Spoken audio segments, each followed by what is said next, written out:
Come to money stocks. तो इस video के अंदर हम लोग बात करने वाले हैं मल्टीपल स्टॉक्स के बारे में। तो चलिए सबसे पहले हम लोग डिस्कस करेंगे विप्रो के बारे में। तो जहां हमें विप्रो के अंदर कहीं ना कहीं आज के दिन भी 1% की तेजी हमें देखने को मिला हुआ है एंड कहीं ना कहीं 538 रुपीज़ के आसपास हमें क्लोजिंग नजर आ चुकी है। तो विप्रो कंपनी के अंदर हर एक दिन आपको तेजी निकल के आ रही है, बल्कि सिर्फ विप्रो ने बल्कि जितने सारे आईटी सेक्टर की कंपनीज है, मैक्सिमम आईटी सेक्टर की कंपनीज के अंदर हमें तेजी आ रही है। तो आज के दिन जो तेजी का जो कारण है वो कहीं ना कहीं एक बहुत अच्छा खासा पॉजिटिव खबर आया है, बहुत अच्छा खासा पॉजिटिव अपडेट आया है, जिस अपडेट्स के द्वारा शॉर्ट टर्म के अंदर तो कंपनी को बेनिफिट्स तो मिलेगा ही मिलेगा, लेकिन लॉन्ग टर्म के अंदर भी कंपनी को शानदार तरीके से बेनिफिट्स हमें नजर आएगा, क्योंकि फ्यूचर वहाँ है, ग्रोथ वहाँ है। जहाँ फ्यूचर होगा वही हमें ग्रोथ आने वाले फ्यूचर में देखने को मिल जाएगा। तो चलिए सबसे पहले अपडेट्स के बारे में डिस्कस कर लेते। देखिएगा ये अपडेट आया है 2 घंटे पहले। तो ये अपडेट क्या है? द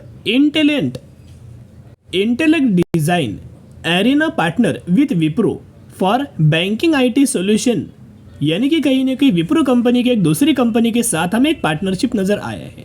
तो आपको पता है कि जो भी कंपनी एक दूसरे के साथ पार्टनरशिप करता है, दोनों कंपनी को विन विन सिचुएशंस के अंदर हमें आने वाले फ्यूचर में बेनिफिट्स हमें मिलता है। तो कहीं ना कहीं जो पार्टनरशिप करंटली हुआ है, इसका बेनिफिट कंपनी को लंबे समय के अंदर देखने को मिलेगा। एंड कहीं ना कहीं जो करंटली जो पार्टनरशिप किया गया है इंटेलेक्ट डिजाइन एरिना, इस कंपनी के साथ विप्रो का एक पार्टनरशिप हुआ है। किस चीज़ को लेके?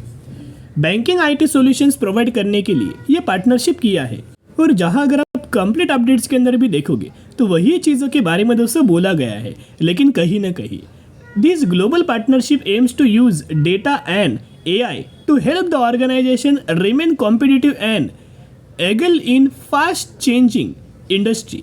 यानी कि दोस्तों ये सर्विसेज क्या प्रोवाइड करने वाला है? सर्विसेज प्रोवाइड करने वाला है डेटा का यूज़ करके एआई, ये सर्विसेज प्रोवाइड करने वाला है। एआई यानी कि आर्टिफिशियल इंटेलिजेंस। और आपको पता है कि आने वाले सालों में आर्टिफिशियल इंटेलिजेंस के अंदर, एआई के अंदर या फिर एआईएमएल के अंदर कितना ज़्यादा हमें फ्यूचर में स्कोप निकल के आ रहा है। एंड इसी के वजह से बड़े बड़े आईटी सेक्टर की कंपनी जैसे कि विप्रो हो, इन्फोसिस हो, टीसीएस हो, एचसीएल टेक हो, ये कंपनीज बहुत बड़ा बड़ा इन्वेस्टमेंट किया जा रहा है। किसके अंदर? एआई के अंदर, आर्टिफिशियल इंटेलिजेंस के अंदर। और उसके साथ साथ इन्वेस्टमेंट तो कर रहे हैं, लेकिन खुद दोस्तों सर्विसेज भी दूसरे कंपनीज को प्रोवाइड कर रहे हैं। और उसके साथ साथ बहुत अच्छा खासा पार्टनरशिप ये अलग कंपनीज के साथ कर रहे हैं। उसके साथ साथ इससे पहले भी एक अपडेट आया था, ऑलमोस्ट हमें 1-2 दिन पहले मैंने यह अपडेट आपके साथ शेयर किया था कि विप्रो ने एक और कंपनी के साथ पार्टनरशिप किया था। किस चीज़ को लेके? विप्रो ने पार्टनरशिप किया था डेल कंपनी के साथ। तो ये पार्टनरशिप का रीज़न क्या था, किस वजह से हुआ था? ये पार्टनरशिप हुआ था एंटरप्राइजेस एआई के ऊपर, यानी कि आर्टिफिशियल इंटेलिजेंस के सर्विसेज प्रोवाइड करने के लिए ये पार्टनरशिप में किया गया। तो यानी कि ये भी जो पार्टनरशिप हो वो एआई रिगार्डिंग दोस्तों किया है। एंड करेंटली जो अभी हमें आज के दिन जो पार्टनरशिप निकल के आ रहा है वो भी एआई से रिलेटेड हमें देखने को मिल रहा है। तो होता क्या है ना, जो भी कंपनी के अंदर दोस्तों तेजी हमें देखने को मिलता है, पॉजिटिविटी देखने को मिलता है, उस वक्त ब्रोकरेज फर्म के द्वारा बहुत अच्छे कैसे टारगेट देते हैं। लेकिन अगर वो कंपनी गिरावट के अंदर अगर होता है, प्रेशर के अंदर होता है, या फिर कंपनी लगातार गिर रहा होता है, उस समय ब्रोकरेज फर्म के द्वारा और ज़्यादा पैनिक सिचुएशन क्रिएट किया जाता है। राइट, ये आपको दोस्तों पता होगा, ताकि रिटेलर्स डरे एंड बेच के निकल जाए। लेकिन अभी जैसे कंपनी के अंदर तेजी आ रहा है, तो कुछ ब्रोकरेज फर्म के द्वारा हमें पॉजिटिव टारगेट दोस्तों दिया है विप्रो कंपनी के अंदर। तो टारगेट क्या है, चलिए देख लेते हैं। तो ये टारगेट एकदम लेटेस्ट अपडेट्स के बारे में हम लोग बात करें तो विप्रो के अंदर टारगेट दिया गया है 582 रुपीज़ का, यानी कि करंट प्राइस के ऊपर दोस्तों बाइंग साइड का व्यू दिया गया है। एंड टारगेट प्राइस 582 रुपीज़ तक का आसपास दिया है। एक और ब्रोकरेज फर्म के द्वारा 600 रुपीज़ तक का भी टारगेट दिया है, और एक और ब्रोकरेज फर्म के द्वारा 700 रुपीज़ तक का भी लंबे समय के अंदर टारगेट हमें दिया गया है। तो ये टारगेट दोस्तों जरूर आने वाले फ्यूचर में बहुत इजीली कंपनी अचीव करके देगा। जो बड़े टारगेट्स है ना, 700 रुपये, 800 रुपये, 900 रुपये, वो बहुत इजीली कंपनी लॉन्ग टर्म के अंदर हमें अचीव करके देगा। अभी देखिएगा कंपनी के अंदर आफ्टर मार्केट ऑर्डर में आपके साथ शो करना चाहूँगा। जैसे ही मार्केट क्लोज हुआ, आफ्टर मार्केट ऑर्डर लग चुका है। एंड ऑर्डर लगा है कितना क्वांटिटीज़ का आप देख सकते हो, 2050 क्वांटिटीज़ का बाइंग साइड के लिए ऑर्डर लगा हुआ है करंट प्राइस के ऊपर। यानी कि जैसे ही कल के दिन अभी मार्केट ओपन होगा, सबसे पहले बाइंग साइड का जो व्यू होगा, क्वांटिटीज़ होगा, वो एग्जीक्यूशन नजर आएगा, जो कि आफ्टर मार्केट के अंदर ऑर्डर लगा है। एंड वैसे फिर कंपनी के अंदर चांसेस है कि तेजियां में निकल के आ सकती है। अभी देखना आने वाले सालों में बहुत शानदार तरीके से विप्रो कंपनी को, इन्फोसिस कंपनी को बेनिफिट्स हमें मिल सकता है। क्योंकि ये जो कंपनी है इन्फोसिस, विप्रो, टीसीएस एंड एचसीएल टेक, ये सभी के सभी कंपनीज अपना जो मैक्सिमम रेवेन्यूज है वो बैंकिंग फाइनेंशियल सर्विसेज से ही जनरेट करते हैं, यानी कि बीएफएसआई सेगमेंट से। एंड कहीं ना कहीं ऐसे ब्रोकरेज फर्म के द्वारा बोला गया है, कुछ एनालिस्ट के द्वारा एनालिसिस किया है कि दिसंबर 2024 तक हमें आईटी सेक्टर के अंदर बहुत अच्छी खासी रैली हमें निकल के आ सकती है। और ये रैली का कारण क्या हो सकता है, क्योंकि इनके जो बैंकिंग फाइनेंशियल सर्विसेज है यानी कि बीएफएसआई, ये सेगमेंट के जो नंबर से या फिर ये सेगमेंट्स के जो परफॉर्मेंस है वो बहुत अच्छा खासा कंपनी हमें इंप्रूव कर सकता है। एंड जहाँ विप्रो ये कंपनी का डेटा है 2020 का है दोस्तों, अभी तक डेटा में 2024 का अपडेट नहीं हुआ, लेकिन एक रेफरेंस आपको पता लगेगा कि मैक्सिमम जो कंपनी अपना रेवेन्यू जनरेट करता है, कौन से सेगमेंट से कंपनी रेवेन्यू जनरेट करता है वो हमें पता लगेगा, देखेगा। तो बैंकिंग फाइनेंशियल सर्विसेज से कंपनी 34% तक का रेवेन्यू अपना जनरेट करता है, कंज्यूमर से 19%, हेल्थ से 14%, टेक्नोलॉजी से 11%, energy natural resources and utility से 11% कंपनी अपना रेवेन्यू हमें जनरेट कर। और कंपनी के प्रोडक्ट्स देखना, ये सिर्फ कंपनी आईटी सेक्टर से बिलोंग नहीं करता, बल्कि मल्टीपल सेक्टर, मल्टीपल सेगमेंट से कंपनी बिलोंग करता है। ये कंपनी इलेक्ट्रॉनिक गुड्स के अंदर काम कर रहा है, इलेक्ट्रॉनिक इक्विपमेंट्स के अंदर काम कर रहा है, आयुर्वेदा की कुछ कंपनी के प्रोडक्ट से, फिर ये कंपनी एफएमसीजी सेक्टर से बिलोंग कर रहा है, कंज्यूमर सेगमेंट से बिलोंग कर रहा है, उसके साथ साथ ये कंपनी की अगर बात कीजिए रिटेल सेगमेंट से भी बिलोंग कर रहा है, यानी कि बहुत सारे इंडस्ट्रीज, बहुत सारे सेक्टर से कंपनी अपना बिजनेस रन करता है।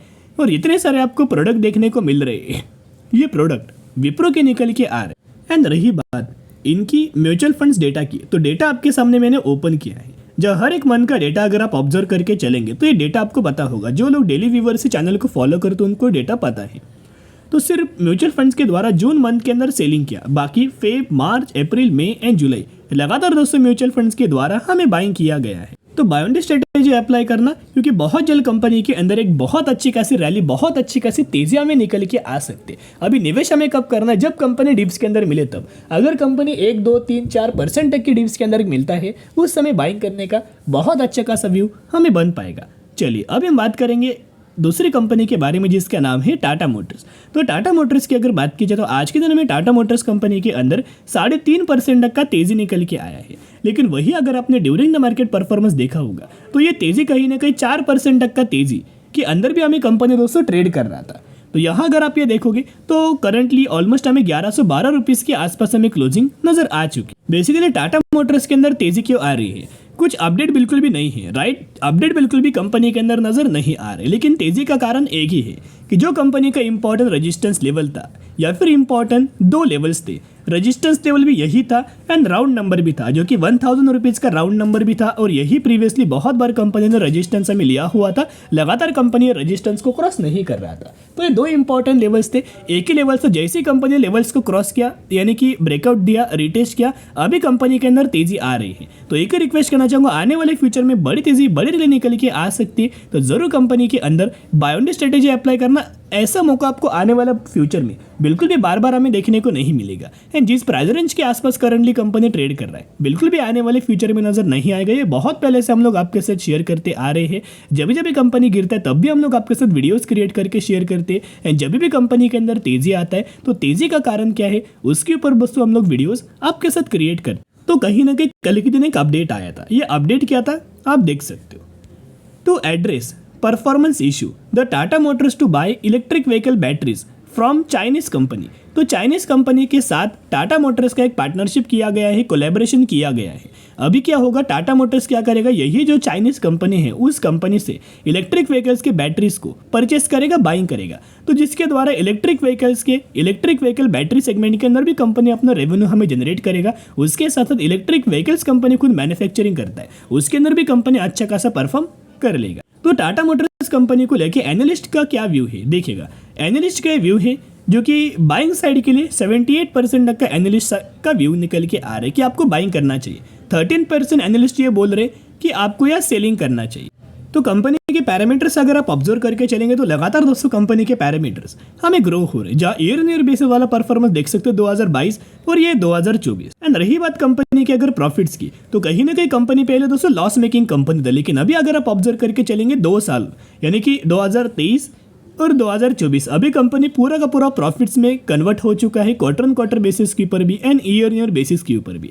एंड धीरे धीरे करके कंपनी का परफॉर्मेंस बहुत अच्छा खासा ग्रो हो रहा है, कंपनी के सेल्स बढ़ रहे हैं। एंड रिसेंटली कंपनी ने इलेक्ट्रिक व्हीकल्स मैन्युफैक्चरिंग की जो बैटरीज है, जो कि चाइनीज कंपनीज के साथ एक पार्टनरशिप किया है, तो उस रिगार्डिंग में कंपनी को आने वाले सालों में हमें बेनिफिट निकल के आएगा।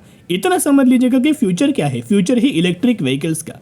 तो आने वाले सालों में टाटा मोटर्स कंपनी को लेके बहुत अच्छी खासी रैली, बहुत अच्छा खासा कंपनी आपको मल्टीबैग रिटर्न्स दे सकता है। तो buy on the strategy apply जरूर करना। अभी हम बात करने वाले हैं वीएसटी इंडस्ट्रीज के बारे में। 4769 रुपीज़ के आसपास कंपनी ट्रेड कर रहा है और मैक्सिमम में कंपनी के द्वारा 3500% तक का रिटर्न शेयर होल्डर्स को बना के दिया। रिसेंटली कंपनी ने अनाउंसमेंट किया है बोनस का, यानी कि 10:1 रेशियो के अंदर बोनस का अनाउंसमेंट किया है। तो अगर आपके पास इस कंपनी के 1 शेयर होंगे तो हर एक शेयर के बदले आपको 10 बोनस शेयर कंपनी देने वाला है। तो स्टडी एनालिसिस जरूर करना।